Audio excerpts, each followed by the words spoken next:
Bismillahirrahmanirrahim. Assalamualaikum warahmatullahi wabarakatuh. Alhamdulillah Bapak Ibu, kita bisa ketemu lagi dengan obrolan kami ya, obrolan di alam suwung. Ini hanya sekedar obrolan ya, obrolan orang tua, obrolan untuk bercerita tentang senior-senior kita dulu menuju jalan kembali ya, menuju Allah ya. Nanti kalau ada beda pemahaman, beda penafsiran, kami mohon maaf ya. Ini karena untuk memahami yang satu, tauhid itu satu, yaitu Allah ya, Allah itu satu, tunggal, yang hidup satu, yang wujud satu, yang gerak-gerik satu. Tapi dalam pemahaman yang memahami yang beda-beda. Akhirnya apa? Dalam pemahaman yang beda-beda itu karena dasarnya yang didapat untuk memahami Tuhan beda ya. Untuk itu nanti kalau ada perbedaan dalam obrolan kami dengan pemahaman dengan kami mohon maaf ya.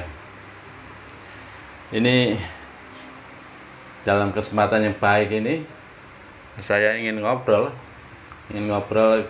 ingin ngobrol tentang sholat ya, tentang sholat. Yang sebelumnya kita ngobrol tentang puasa, sekarang kita ngobrol tentang sholat ya. Sholat itu kalau dibahas dari segi apapun tidak akan pernah habis ya. Itu hikmahnya sholat sangat banyak sekali ya, perlu banyak pembahasan ya. Tapi dalam kesempatan ini kami cuma ngobrol tentang gerakan ya, gerakan sholat ya. Untuk makna-makna yang lain mungkin suatu saat kita bisa obrolkan lagi. Yang ini adalah gerakan sholat ya, gerakan kehidupan kita ya. Kita tidak pernah nyadari bahwa kita itu dari, kadang kita lupa ya, dari kita bangun tidur sampai tidur lagi ternyata kita gerak terus ya. Kita bergerak dari bangun tidur itu sudah bergerak dari satu tempat ke tempat yang lain ya, dari menemui makhluk ke makhluk yang lain begitu. Tidak akan pernah hentinya, kita terus bergerak ya. Dalam hidup itu ternyata dinamis ya, gerak terus walaupun kadang kita tidak sadari, ternyata inilah kehidupan, pergerakan kehidupan kita ya. Itu dari gerakan kita itu ternyata gerak yang paling indah itu gerakan sholat ya. Gerakan sholat itu gerakan yang paling indah dalam kehidupan kita. Kenapa gerakan sholat itu dikatakan gerakan yang paling indah ya? Coba kita renung ya. Dari pagi kita bangun itu sudah bergerak menemui makhluk-makhluk gitu, menemui teman ya, menuju ke suatu tempat, menuju tempat kerja ya. Tapi gerakan sholat ini ternyata gerakan menemui Tuhan ya, gerakan menemui Allah ya. Gerakan sembahyang itu gerakan menemui Tuhan.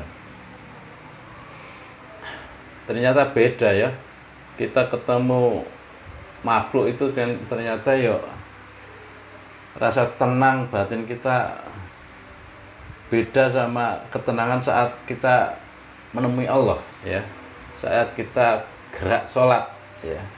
Makanya gerakan sholat itu gerakan kehidupan kita yang paling indah ya. Kadang kita kalau menemui teman, menemui apa ya, menuju ke tempat kerja, kadang kita ketenangan batin yang kita dapat tidak seindah ya, pasti tidak seindah waktu kita menemui Allah, menemui Tuhan, ya. Karena apa? Ada ketenangan batin. Batin itu ternyata senangnya ya ketemu Tuhannya, ya itu. Kita tidak sadar ternyata gerak terus, gitu ya. Kita gerak terus dari pagi sampai bangun tidur sampai tidur kembali, ternyata gerak terus. Kita perhatikan gerakan sholat, ya. Gerakan sholat itu intinya ada 4 gerakan. Ada 4 gerakan, ya. Gerakan pertama yaitu gerakan berdiri, terus kedua rukuk, ketiga sujud, keempat duduk, ya. Ini mungkin sering diungkap, ya, sering banyak diungkap oleh para spiritualis, ya, bahwa gerakan sholat itu ternyata gerakan batin kita, ya. Ternyata ada makna di balik gerakan sholat itu, ya. Gerakan batin kita untuk berputar menuju Tuhan, ya, menuju Allah, ya. Ini yang sering kita pelajari, ya. Saya tidak bosan untuk mengajarkan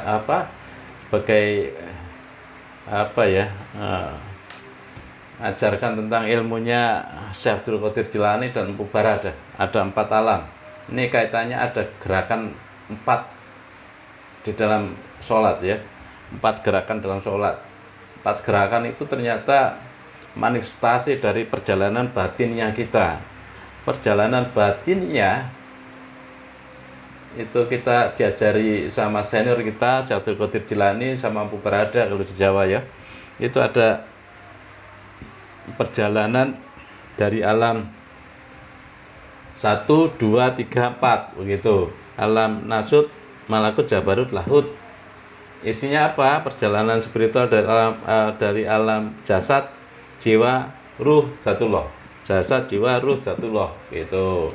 Itu perjalanan spiritual kita, ya. Jasad, dari jasad alam dunia ini, jiwa itu alam malakut yang isinya di sana ada jin, malaikat, jiwa kita, ya. Akal kalbu kita itu di alam malakut, akal kalbu, ya. Terus ada surga neraka, ya, malaikat, jin, surga neraka. Terus ada akal kalbu kita itu alam 2. Alam 3 itu berarti ada ruh kita sama zatullah, nurullah, ya. Ruh kita. Terus alam 4 ternyata berhakikat, ya, ternyata yang dipandang lahir batin Allah saja, ini orang-orang yang berhakikat, ya. 1, 2, 3, 4. Ini pelajarannya Syekh Abdul Qadir Jilani sama Empu Baradah. Persis sama, ya. Ini kalau kita kaitkan sama gerakan sholat, ya. Gerakan sholat itu ternyata pertama itu adalah berdiri, ya. Berdiri dalam satu, ya. Setelah berdiri baru rukuk, ya. Rukuk di alam 2, masuk ke alam rukuk, itu sejajar masuk ke alam alam malakut, alam ruh, alam nafas, alam sukma kita, ya. Alam nafas, alam jiwa kita. Itu alam masuk rukuk, itu masuk ke alam jiwa. Terus sujud itu masuk ke alam manunggal, alam suwung, ya. Sujud itu makanya sujud itu kayak ini, bayi dalam janin dalam rahim, ya. Sujud itu manunggalnya keseluruhan, ya. Manunggalnya ruh ke alam ruh ke nurullahnya, ya. Ruh kita tenggelam dalam nurullah, itu manunggal kita di alam 3. Kemudian alam keempat duduk, ya. Duduk itu sudah duduk itu maksudnya adalah jumenengnya spiritual kalau Jawa, ya.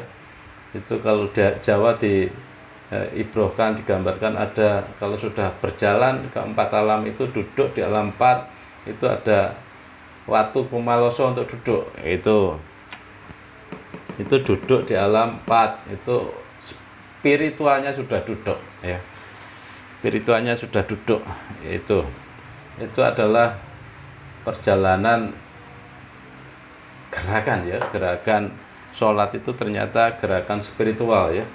Dari berdiri di alam 1, terus rukuk di alam 2, sujud di alam 3 ya. Makanya sujud itu badan kita kayak kembali ke tanah ya, dari tanah kembali ke tanah gitu.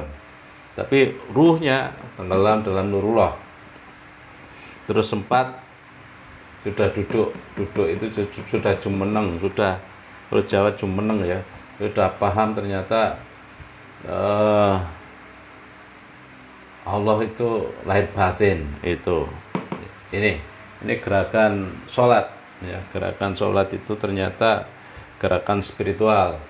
Terus kenapa saat sholat itu tiap ganti gerakan itu ada Allahu Akbar ya, ada Allahu Akbar, kok tidak subhanallah ya, dan tidak alhamdulillah ya, tapi Allahu Akbar ya. Ini karena apa? Sholat itu mi'rajnya orang mukmin ya, mi'rajnya orang mukmin. Mi'raj itu apa toh? Ketemu Tuhannya ya, ketemu Tuhannya di alam 3, di alam 3 itu mi'raj bener, ketemu Tuhan bener gitu ya. Sholat itu ketemu Allah bener di alam 3, yaitu kita tenggelam ya, ruh kita tenggelam dalam nurullah ya, terus jiwa kita rasa seneng ya, ada rasa seneng ya, itu di alam 3 itu. Makanya sholat itu mi'raj ya. Kenapa kok Allahu Akbar gitu ya? Ini sebenarnya zikir itu adalah suatu tingkatan makom spiritual ya, makom perjalanan batin. Pertama subhanallah ya, alam 1, terus kedua alhamdulillah, terus ketiga Allahu Akbar, keempat la haula wala quwata illa billah gitu. Ketika Allahu Akbar itulah, makanya ini mi'raj itu ketemu itu bukan subhanallah, tapi juga bukan alhamdulillah, tapi ketemu itu di Allahu Akbar itu. Makanya tiap ganti gerakan itu yang diucapkan Allahu Akbar ya, bukan subhanallah, juga bukan alhamdulillah ya, tapi Allahu Akbar gitu. Itu benar-benar mi'raj ya. Orang-orang yang sholat itu seharusnya seneng sama Tuhannya ya, karena tenggelam dalam alam Jatullah.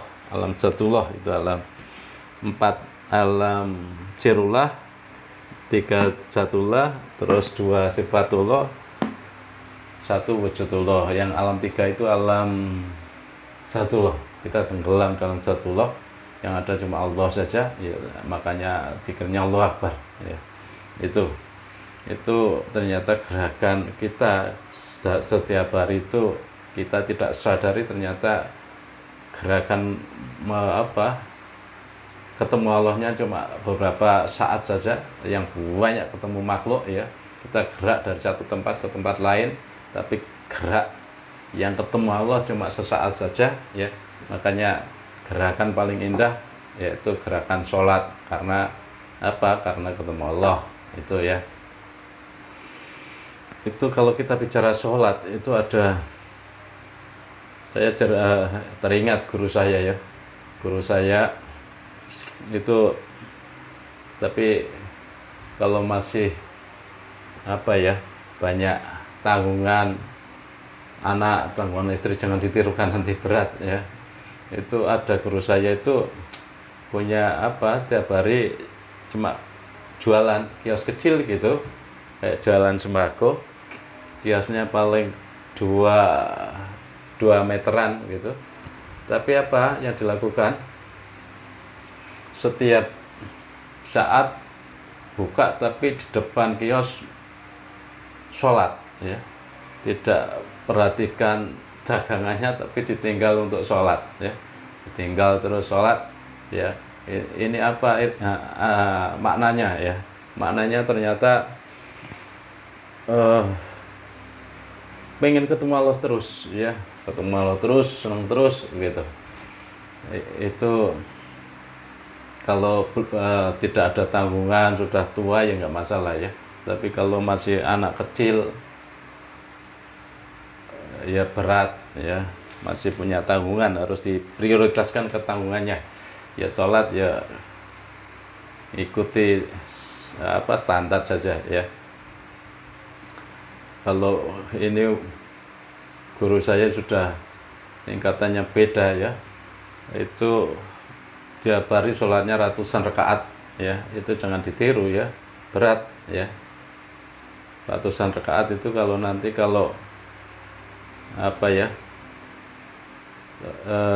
orang-orang cuma mengandalkan fikih saja, nanti dikira sholat apa itu ya, itu dikira sesat ya. Tapi orang-orang begini tidak bisa beda, lakunya beda ya. Orang yang beda, lakunya juga beda. Makanya kita pelajari kayak itu loh, pelajarannya Nabi Musa ketemu Nabi Khidir. Nabi Musa ketemu Nabi Khidir itu yang dipakai standar bukan lagi fikih ya. Karena mata batinnya Nabi Khidir beda sama mata batinnya Nabi Musa. Sehingga pelajarannya juga beda ya, pelajarannya levelnya juga beda, sehingga kita jangan sampai kita mandang orang dengan standarnya yang beda sehingga kita menilai ya, itu menilai tidak kualitas kita. Yang penting kita usaha saja ya, usaha mendekat Allah untuk senang sama Allah ya, itu saja ya. Saya kira dari sisi gerakan kita lihat ternyata gerakan paling indah itu dalam kehidupan kita gerakan sholat ya. Saya teringat seorang sufi ya, sufi besar, muridnya banyak, tiap hari ngajar ilmu sufi ya, bukunya banyak, buku sufi. Tapi apa yang diungkap adalah saya itu masuk surganya orang-orang sufi ya, ketemu Allah. Masuk surga itu bukan karena ngajarnya ini ya, bukan ngajarnya santri-santri ini, tapi masuk surga itu karena karena tengah malam saya sering sholat, sering zikir. Itu sholat zikir itu ternyata ketemu Tuhannya sendiri ya, ketemu sang guru ini, ketemu Tuhan ya, sehingga tidak terganggu sama makhluk yang lain, cuma bermesraan sama Tuhan. Itulah surganya orang-orang sufi ya. Apa intinya? Ternyata gerakan kita paling indah itu sholat ya. Sholat itu karena mi'raj, ketemu Allah benar gitu. Kalau belum merasa ketemu Allah ya berusaha saja ya, yakin di balik ini ada Allah, gitu aja. Kalau belum bisa memandang dengan mata basiroh, Allah pasti memandang yang sholat ya, itu ya. Itu saya kira renungan obrolan ya. Obrolan kali ini cuma membahas tentang gerakan kehidupan kita, gerakan hidup kita ya. Ternyata kalau saya renungkan, ternyata keindahan gerakan kita yang paling indah itu sholat. Selain sholat ada zikir ya, itu. Makanya semangat, kita harus semangat untuk bertemu ya, bertemu Allah saat sholat, saat zikir. Saat sholat, saat zikir itu sudah nggak ada yang ganggu ya, jin malaikat tidak bisa ganggu ya, karena kita lebur di alam tiga. Alam tiga itu tidak ada makhluk ya. Mi'raj itu lebur di alam tiga, itu sholat itu ketemu Allah di alam tiga ya, mi'raj ya. Itu tidak ada makhluk, jin malaikat tidak bisa masuk ya, karena yang alam ilahiyah itu yang dikasih anugerah untuk masuk cuma manusia saja. Alhamdulillah ya, kita dikasih Allah untuk bisa bermesraan sama Allah, yaitu ya. Semoga kita terus bisa bermesraan sama Allah ya, walaupun tidak sholat kita tetap berzikir ya, biar yang kita pandang, yang kita rasakan rasa senang bersama Allah. Ya, saya kira itu ya. Ini hanya obrolan saja, obrolan tentang memaknai gerakan ya, memaknai gerakan. Kalau memaknai sholatnya banyak hikmah yang didapat ya, banyak dari banyak versi yang harus diungkap. Ini yang diungkap cuma gerakannya saja. Saya kira itu. Nanti kalau ada beda pemahaman, beda penafsiran, kami mohon maaf ya. Ini hanya sebuah obrolan. Kalau ada beda jangan dibikin sebuah keseriusan ya. Ini obrolan orang tua, cerita tentang senior kita jalan kembali, jalan menuju Allah. Saya kira itu. Terima kasih. Assalamualaikum warahmatullahi wabarakatuh.